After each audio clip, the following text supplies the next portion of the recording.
శ్రీమాత్రే నమ. జయ గురు దత్తాత్రేయ నమ.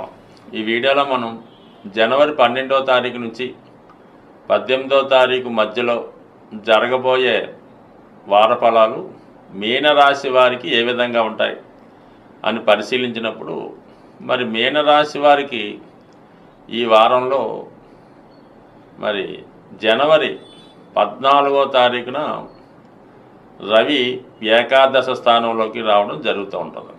ఇంచుమించుగా 11వ స్థానంలో రవిగ్రహ సంచారం జాతకుడికి అన్ని సమస్యల నుంచి బయటపడే విధంగా ఉంటుంది. అటు ప్రభుత్వ సహకారం లభిస్తుంది, ఏమైనా కోర్టు సమస్యలు ఉన్నా, మీకు రావాల్సిన ధనం ఉన్నా, అలాగే ముఖ్యంగా స్త్రీలకి అత్తవారితో ఎటువంటి సమస్యలు ఉన్నా, మీ పుట్టింటి ధనం రావాల్సి ఉన్నా, ఇవన్నీ కూడా మీకు మరి జనవరి 14 నుంచి మారడం జరుగుతుంటుంది. అంటే ఇంచుమించుగా చెప్పాలంటే ఈ మీనరాశి వారికి చాలా కాలంగా ఇబ్బంది పెడుతున్నటువంటి ఆర్థిక సమస్యలు మరి ఈ వారం నుంచి పరిష్కారం అవడం మొదలవుతాయి.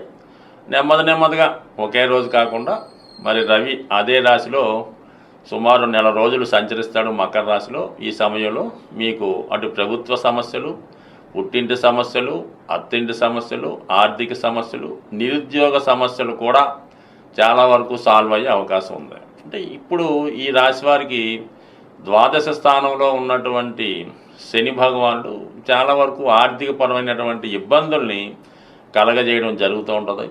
వ్యాపారంలో ఇన్వెస్ట్ చేసినటువంటి ధనం స్టక్ అవ్వడం జరుగుతూ ఉంటుంది. మీరు ఒక స్థిరాస్తి కొన్నా, ఒక ఆస్తి కొన్నా, దాని యొక్క ఉపయోగం, దాని మీద లాభం ఈ సమయంలో మీరు పెద్దగా దాని మీద పొందలేకపోవడం వల్ల ఒక విధంగా ఆర్థిక పరమైనటువంటి ఇబ్బంది ఏర్పడడం జరుగుతూ ఉంటుంది. అయితే గ్రహాలు జాతకుడికి అంటే ఎస్పెషల్లీ మీనరాశి వారికి గ్రహాలు లాభస్థానంలోకి వచ్చినా, ధనస్థానంలోకి వచ్చినా పెద్దగా వాటి ఫలితాన్ని జాతకుడు పొందలేకపోతుంటాడు. ఇక్కడ రాశి అందే రాహుగ్రహ సంచారం జాతకుడికి చాలా విపరీతమైనటువంటి యాంబిషన్స్, కోరికల్ని కలగజేయడం జరుగుతూ ఉంటుంది. అంటే ఈ మీనరాశి వారు సాధారణంగా చిన్న విషయానికే చాలా సంతృప్తి పడడం జరుగుతుంటుంది. తన దగ్గర ధనం ఉండాలే కానీ ఆ డబ్బులు ఎవరికి అవసరం ఉంది, మరి ఇంట్లో కుటుంబ సభ్యులకా, తల్లిదండ్రులకా, పిల్లలకో ఎవరు అవసరం ఉంటే వాళ్ళకి సహకరిస్తూ ఉంటాడు. సాధారణంగా తను ఎంతైతే కష్టపడతాడో అంతే ధనాన్ని ఆశించడం జరుగుతూ ఉంటుంది. అటువంటి నిజాయితీగా సింపుల్గా వ్యవహరిస్తున్నటువంటి మీనరాశి వారికి ఈ రాహు ఎప్పుడైతే మీనరాశిలో సంచరిస్తున్నాడో తన యొక్క యాంబిషన్స్ పెరగడం, అలాగే ఇంటర్నల్గా కొన్ని ఏదో ఒక బలహీనతకి జాతకుడు లోనవ్వడం జరుగుతుంటుంది. అంటే బలహీనత అన్నది ప్రతిదీ కూడా ఒక వ్యసనం కిందే మనం భావించిన అవసరం లేదు. ఏదో ఒక విషయంలో జాతకుడు తన ధనాన్ని, తన కాలాన్ని కూడా ఎక్కువ వెచ్చించడం జరుగుతూ ఉంటుంది. అంటే ఉదాహరణ కొంతమంది ఏదన్నా ఒక సినిమా తీద్దామనే ఆలోచనలో దానికి కావాల్సినటువంటి లిటరేచర్ కానీ, ఆ వ్యక్తుల్ని పెంచి పోషించడం కానీ, దాని కొరకు ఎక్కువ ధనాన్ని ఆ స్క్రిప్ట్ తయారు చేయడానికో, ఆ స్టోరీ తయారు చేయడానికో ఖర్చు పెట్టడం జరుగుతూ ఉంటుంది. లేదా ఒక కళాకారుడు ఏదన్నా ఒక నేర్చుకోవడానికో, డ్యాన్స్ నేర్చుకోవడానికో, ఒక సంగీతం నేర్చుకోవడానికో విశేషమైనటువంటి పరికరాలు కొనడం, ఎక్కువగా కృషి చేయడం కూడా జరుగుతుంటుంది. అంటే ఏదో ఒక బలహీనతకి జాతకుడు లోనై దాని మీద ఎక్కువ ధనాన్ని వెచ్చించడం, తన సంపాదన మార్గం చాలా వరకు తగ్గిపోతుంటుంది. అంటే ఎక్కువ టైం దీనికోసం స్పెండ్ చేస్తూ ఉంటాడు. ఈ స్పెండ్ చేయడంలో నిత్యం అతనికి వచ్చే ఆదాయం కూడా తగ్గిపోవడం జరుగుతూ ఉంటుంది. దానివల్ల కూడా కొన్ని ఇబ్బందులు ఎదుర్కోవడం జరుగుతూ ఉంటుంది. అయితే ఇప్పుడు ఎప్పుడైతే మనకి ఏలినాటి శని రావడం జరిగిందో అతనికి రావాల్సినటువంటి ధనం అతను అనుకున్న విధంగా రాదన్నమాట. ఏదో మనకి నెలకు 10,000 వస్తుంది, లేదా నెలకు 1,00,000 రూపాయలు వస్తుంది అనుకుంటాడు.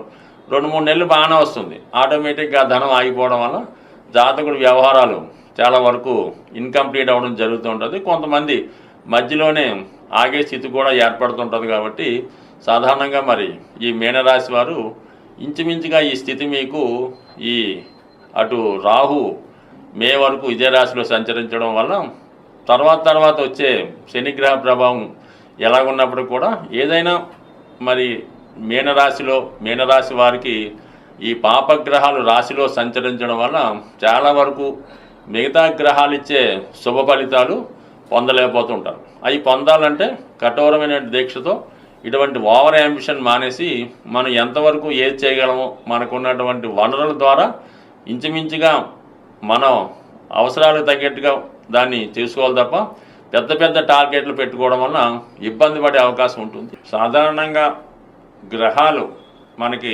అనుకూలమైనటువంటి ఫలితాలు ఇవ్వాలంటే సూర్యగ్రహం యొక్క అనుగ్రహం తప్పనిసరిగా ఉండాలి.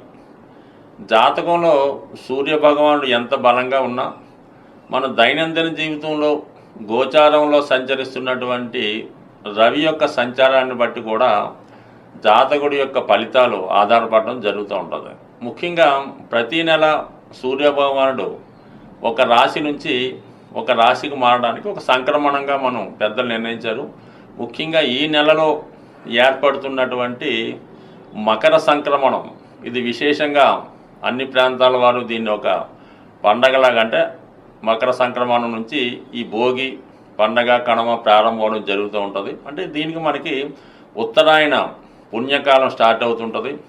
మరి ఈ సమయంలో ఏ పని చేపట్టినా అది మంచిగా జరిగి దేవతల యొక్క అనుగ్రహం పొందే అవకాశం ఉంటుంది. కాబట్టి మరి ఈ మకర సంక్రాంతి రోజు అంటే మనకి జనవరి 14వ తారీఖు రోజు మరి విశేషంగా ప్రతి ఒక్కరూ కూడా ఏదైనా ఒక దేవాలయాన్ని సందర్శించి ఆ రోజు సూర్య నమస్కారం చేసుకోవడం కానీ సూర్యుడిని విశేషంగా ప్రార్థించి ఆ రోజు నియమంగా ఉండడం వల్ల దగ్గరలో ఏదైనా సూర్య దేవాలయం ఉన్నా లేదంటే రామాలయం ఉన్నా కనీసం వెంకటేశ్వర స్వామి టెంపుల్ కన్నా వెళ్ళి విధి విధానంగా పూజ చేసుకోవడం వల్ల చాలా వరకు మనకి ఈ సూర్యుని యొక్క అనుగ్రహం ఉత్తరాయణ పుణ్యకాలం అంతా ఉండే అవకాశం ఉంది. ముఖ్యంగా ఇదే వారంలో వచ్చే కనుమ పండుగ రోజు మరి ఏదైనా మీరు గోశాలను దర్శించి అక్కడ ఉన్నటువంటి గోవుల్ని సేవ చేయడం కానీ ఆ గోశాల నిర్వహణకి మీరు ఏదైనా కొంతవరకు ద్రవ్యాన్ని సమర్పించడం వల్ల కానీ ఆ పశువులకి ఏదైనా ద్రవ్యాన్ని ఆహార పదార్థాలని స్వీట్స్ బెల్లం వగైరా వగైరా ఇవ్వడం వల్ల అటు ఒక విధంగా లక్ష్మీ అనుగ్రహానికి పొందే అవకాశం ఉంది. ఇది సాధారణంగా గ్రామీణ ప్రాంతాల్లో ఈ కనుమ పండుగ రోజు రైతులు చేస్తూ ఉంటారు. ఏదైనా మరి ఈ పండగలో అటు అందరినీ సంతృప్తిపరచడం వల్ల అటు పితృదేవతలు కూడా సంతోషించే అవకాశం ఉంటుంది. కాబట్టి సాధ్యమైనంత వరకు మీకు తోచిన విధంగా ఏదో ఒక పుణ్య కార్యక్రమం దైవ కార్యక్రమం చేపట్టడం, ఎక్కువగా సూర్యభగవాన్ని పూజించడం, మీ తండ్రి సమానమైన వ్యక్తులు తాతగారు తండ్రి గారు పెద్దనాన్నకి ఎవరన్నా వారికి అంటే మీకు కలిగినంత విధంగా ఏదో ఒక ధనాన్నో వస్త్రాన్నో సమర్పించడం వల్ల చాలా మంచి ఫలితం లభిస్తుంది. ముఖ్యంగా బాగా ఎవరైతే ఆర్థిక పరంగా పరమ ఇబ్బందుల్లో ఉంటారో అసలు ఏ పని కూడా చేయలేము, అసలు దేనికి కూడా తినడానికి కూడా తిండి లేదన్న పరిస్థితిలో ఎవరైతే అంటే సాధారణంగా ఎవరు ఉండరు. ఉన్నవాళ్ళ పరిస్థితి ఏంటంటే మీకు సాధ్యమైనంత వరకు మీ తండ్రి సమానమైనటువంటి వ్యక్తులకి ఒక మంచి చెప్పుల జత కొనివ్వండి వాళ్ళకి. అవి వాళ్ళు వాడే విధంగా మీరు చూడండి. ఈ విధంగా ఒక్కసారి మీరు ప్రయత్నం చేయండి. మీరు ఎంత దరిద్రంలో ఉన్నా దాని నుంచి బయటపడే విధంగా నేను చాలామందిని అనుభవపూర్వంగా చూడడం జరిగింది. అంటే మీ తండ్రి గారు ఎంత గొప్పవారైనా మీరు ఏ స్థాయిలో ఉన్నా వారికి మీరు ఒక మంచి ఖరీదైనవో మామూలువో చెప్పుల జత స్వయంగా వారికి ఇవ్వడం వల్ల అవి వారు వాడటం వల్ల మీరు ఆ చెప్పులు అరిగిపోయేంత లోపల మీ యొక్క సర్వ దరిద్రాలు తీరిపోయే అవకాశం ఉంది. స్వస్తి.